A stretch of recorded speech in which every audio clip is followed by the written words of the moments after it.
Hello! Just going live on both Instagram and YouTube, so just getting that all figured up. So we're good.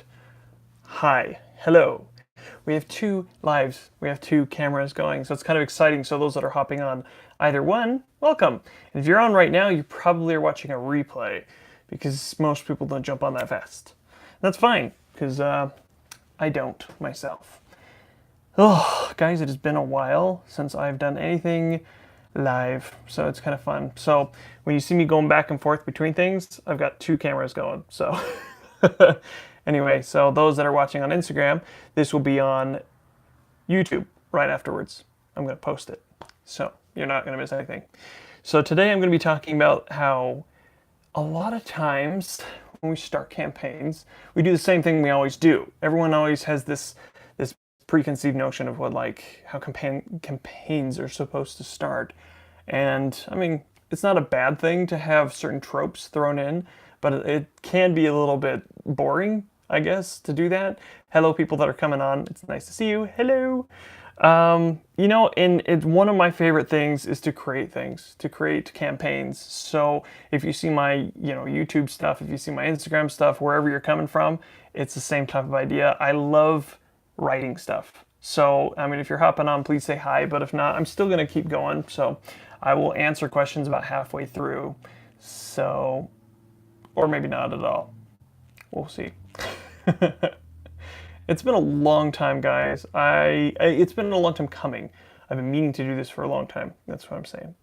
Anyway, so if you see me looking back and forth, like I said, it's because I'm looking at the two different things. I'm also looking at my screen down here, so I make sure I keep what I planned. It's just like in a D&D session. I'll sit down and I'll kind of have an idea, and I'll just kind of play with it a little bit, and then mid-campaign I'll just change the whole thing, even though I have my notes very specifically mentioned. So that could totally happen. So in tonight's topic, I specifically put out a story on Instagram, and I got a lot of people saying one thing, which was great because it was a lot of fun for me, because I was kind of surprised that a bunch of you said, yes, I want to watch this. So you said that you wanted to watch specifically about how to start a campaign. Multi-classing was the second choice, and it was very close. So tonight we're just going to start with that age-old question: how to start a good campaign. Well, it's simple. So good up your chainmail and prepare yourselves, because tonight's going to be one of my favorite topics ever, and that is creating a perfect. Now, the reason why I say perfect start is because a lot of people will jump into it thinking, okay, well, I've got to have some certain giant event, and that can be the case, but it doesn't always have to be that. It can be as simple as starting in a tavern. There's nothing wrong with tropes, and everyone always says tropes is such a bad word, and oh, I don't want to be a part of that. I want to do something totally unique. That is unique. Your characters are different from any other character that's ever been out there. It might have some similarities, but it's you're your individual selves. So it can be fun. Now, tonight I'm doing something a little different. I'm going to talk about 3 different things that I personally would like to do. I have 3 different campaign scenarios. You can take them, you can do what you want with them. I don't really care, but the point is that you voted for it, so here you go. I'm pointing over there, because that's where they're at. So, all right. Idea 1. All right. So this is one I had. I had this idea. I'll just read to you kind of what I have, and we'll talk about it. So a deposed king travels with a few faithful to him in like a caravan. He's traveling, and you are part of this party that's headed out with him. Say about 20 people, and so you're kind of going out. And hello, everyone that's hopping on, mostly on Instagram right now. Hi. Yeah, and it's kind of this little group of people that are traveling together with this king that was deposed, and it didn't matter why. You can, as a DM, create whatever backstory you want, fit it into your world as you see fit. I'm not dictating on how you do so. I'm personally saying what I would do is have a king that's been kicked out for whatever reason, and then some big bad empire is taking over. It could be very much like The Witcher 3. Anyone know that? Familiar with it? I love how their empire has taken out a bunch of these well-established kingdoms, and they've kind of just said, you subject to us or we kill you. It's kind of like that. So if you use that kind of campaign, I think it'd be fun. So you're with this group, right? The king is traveling along, and you're kind of this ragtag team of people, and it kind of makes sense that way because the variety in your group. You don't want to all be whatever. You got to have that variety. And I feel like a king that's been kicked out and a bunch of people going with him kind of makes sense. Hello, everyone that's hopping on. Gosh, a lot of people. Well, for lives, you should see my other lives is pretty bad back in the day. Anyway, so you are sent ahead, your party, or if you're DMing, I'll just say you're sent ahead and you're sent to scout, to hunt, to kind of survey the land. And this way you can kind of get the dynamic of the group started as a DM, and they start to go off and say, like, oh, we're going to go over here and we're going to go check stuff out. So they go ahead of the group, your party. And let's say, for instance, they find something, a path that looks a little bit nicer to travel on. And your guys are setting up camp, but the next day it's going to be kind of rainy. So, it's kind of the safer route. Anyway, so while they're gone, bad things are brewing. Essentially, they come back and everyone's dead or taken or whatever you want to do as DM. I kind of like the darker side of things to get going on that. Hey! Hey guys, welcome on. Yeah, we're talking Dungeons and Dragons. Anyway, so we're talking about starting campaigns. I love that game too, Blueberries. Anyway, you go ahead of the group and it didn't turn out. Everyone's dead or taken. So your people come back and you can see a variety of things. You can have them simply gone, or to have kind of a fun start out to see how everyone is, have a few ragtag soldiers that's stuck behind to kind of loot a little bit. So your people can jump into action, do their thing, kill some guys or chase them down or whatever.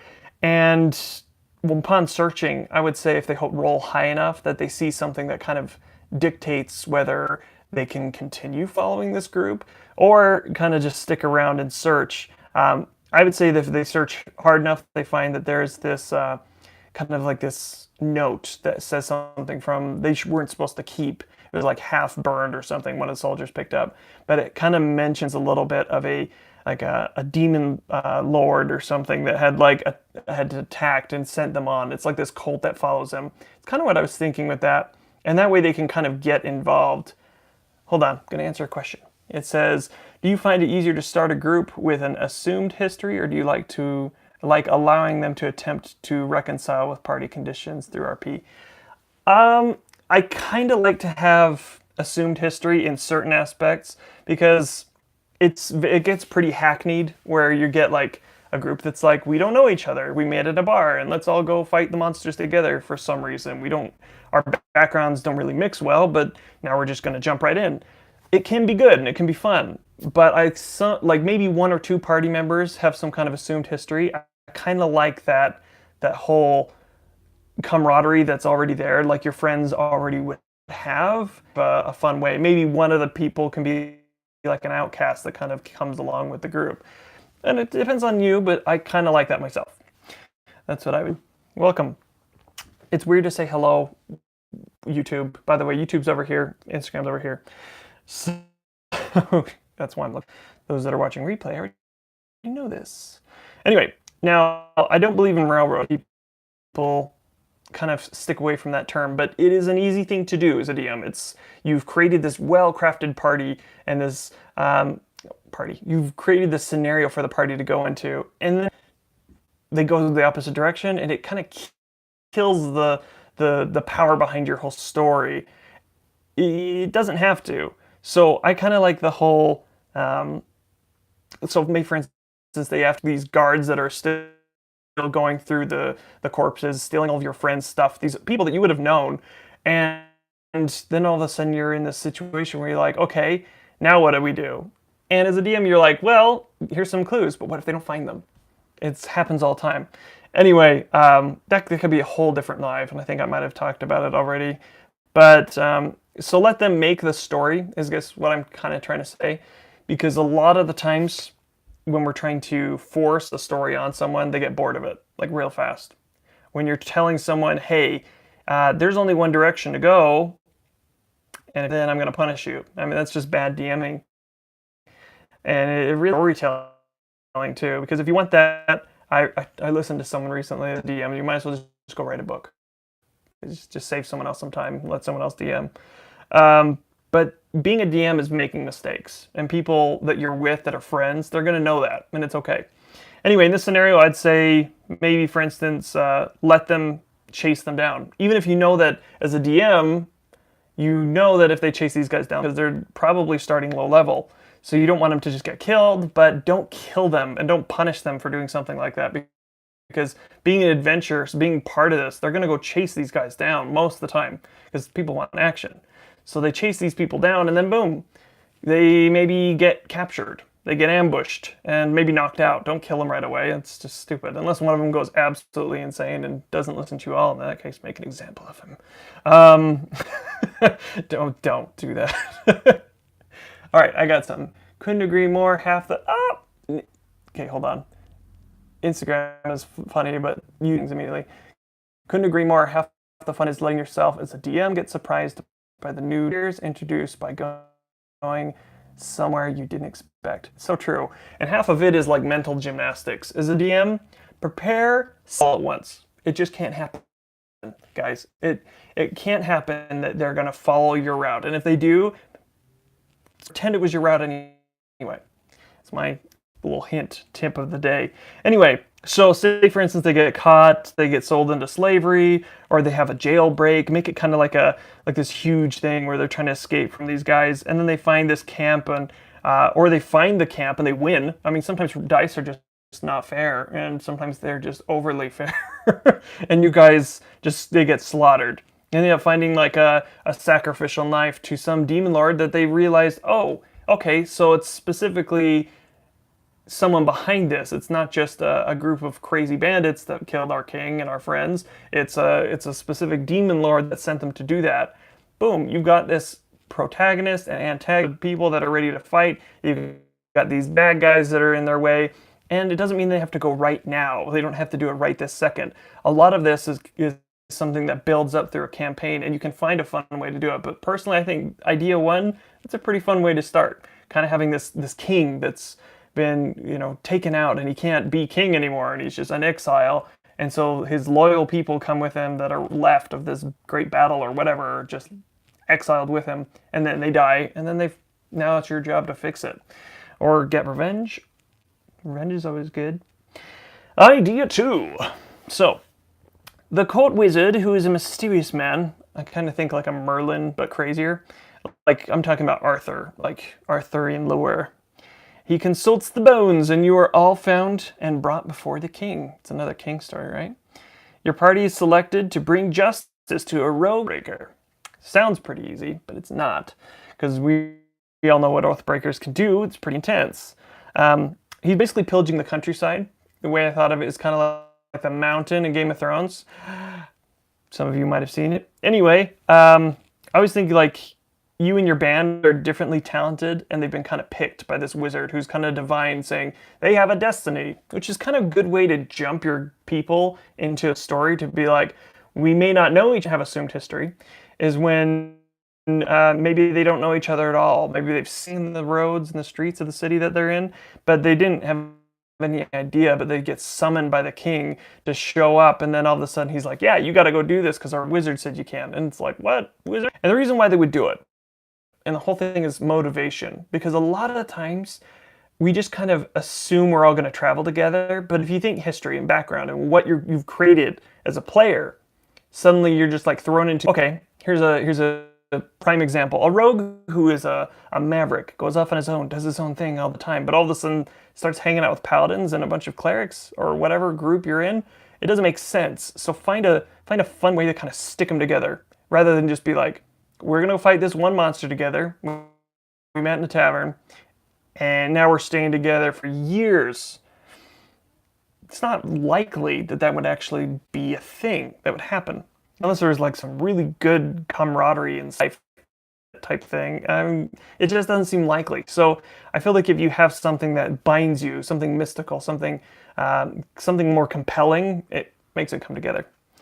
I digress. Anyway, so they start to leave the city, right? They've been tasked to go find this guy. And it may be easier than they think. So we can go take one guy, and it's probably just like one or two people with him. So they start leaving the city, and all of a sudden they get attacked by an assassin or something, and boom, they take him out. It wasn't meant to be that easy, but sometimes things work for a reason.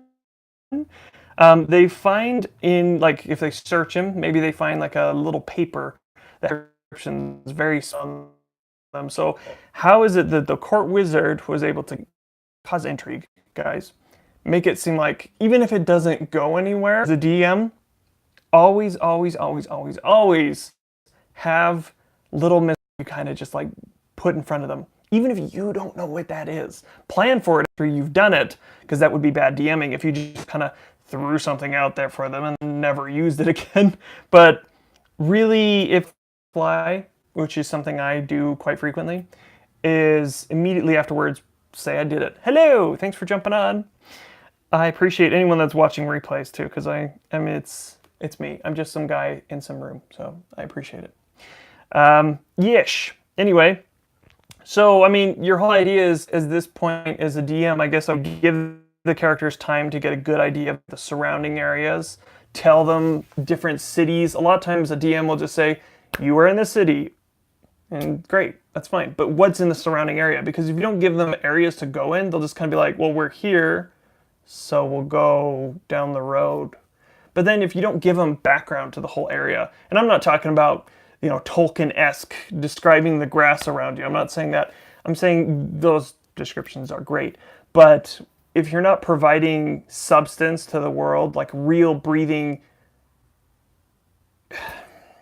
if people aren't compelled to do something, or they don't know the world around them, they're not going to do anything. And they can't do anything because they don't know what there is. If I don't describe to you that this wall has a little notch in it, you're not going to try to climb over it. Do you see what I'm saying? It's just a little teeny things that can make a big difference in how you start anything as a DM, especially for a world building. You have to describe things, otherwise they'll be stuck. It's just the way it works. By the way, thank you all the people that are hopping on Instagram. Nice to see you. And YouTube. I mean, there's quite a few people watching on that. So thank you so much. Anyway, idea number 3. Now this one's kind of fun. This one's kind of one I've talked about before that I've been really wanting to run. Now this is where you would know each other. If as a DM, you would tell your characters beforehand, okay, create characters that would work well together, and maybe don't tell them about it. It's kind of fun to jump in this. And then as soon as you start, tell them it's kind of a more neutral campaign. Tell them that before. So they're not like, it's like the last two. These people are more like campaign. Has anyone been in an all-rogue campaign? That would be nuts. Ugh, the first surprise round would be insane. Anyway, I'm just going to read kind of what I had, because I don't tend to read things. I just kind of ramble on.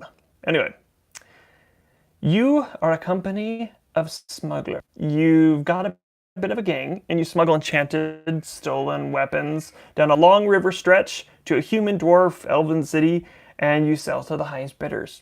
And I feel like that would be fun, because think of it this way. They're all living with each other, kind of working together, doing everything they can to be together. And it kind of is one of those things that's just like, okay, now what do we do? So it's fun because, think of it this way.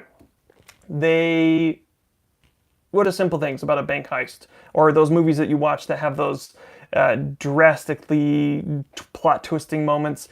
I feel like in this situation with a bunch of smugglers all working together to sell some weapons, okay, prime thing, money. Why are they doing it? A lot of times it's money. It's fame, stuff like that. Maybe there's a rival gang that they're working against. In this aspect, I would say they travel down this long river, maybe it's like 5 to 15. And so they're heading down this for a long time. And then what happens? There's so many possibilities that can happen along that they'll have to make stops. Maybe things aren't working. People try to rob them. Bandits, merchant guild finds out that they've been stealing their wares and sends guards after them. There's a lot of fun things that you can do, but I think most of all, look in Xanathar's Mordenkainen's Tome of Foes. They really create a good overall NPC. I feel like they've focused a lot on those.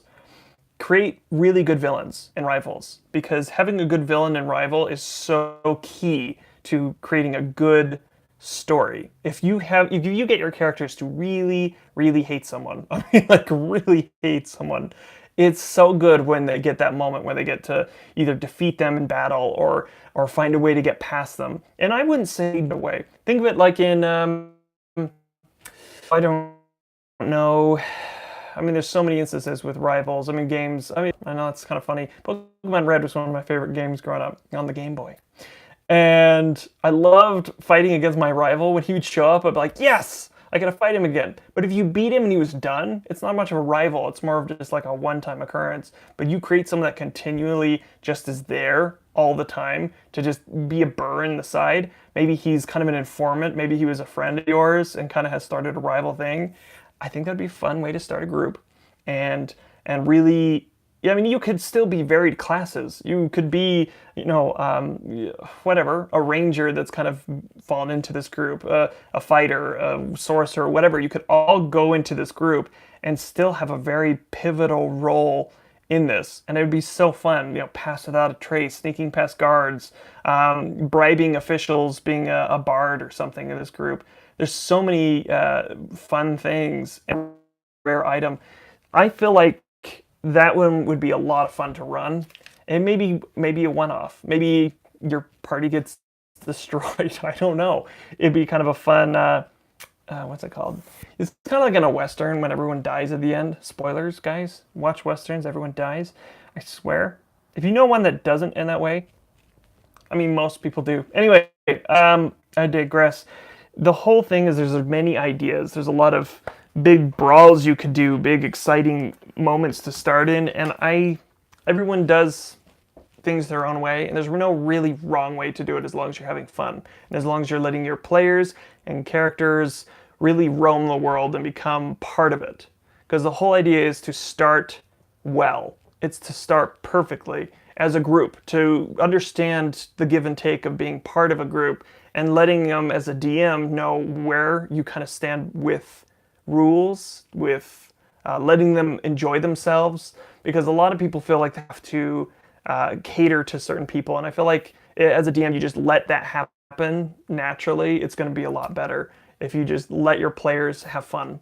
So those are 3 ideas that I kind of have been mulling over in my head today, and just felt like it'd be kind of a fun thing to do to start off with.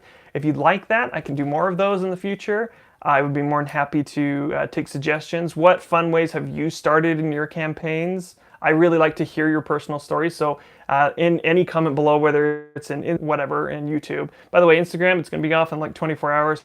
So if you don't get a comment here, hello, how you doing? If you don't get a comment here, go over to YouTube. It's link in the bio, and you know where it is.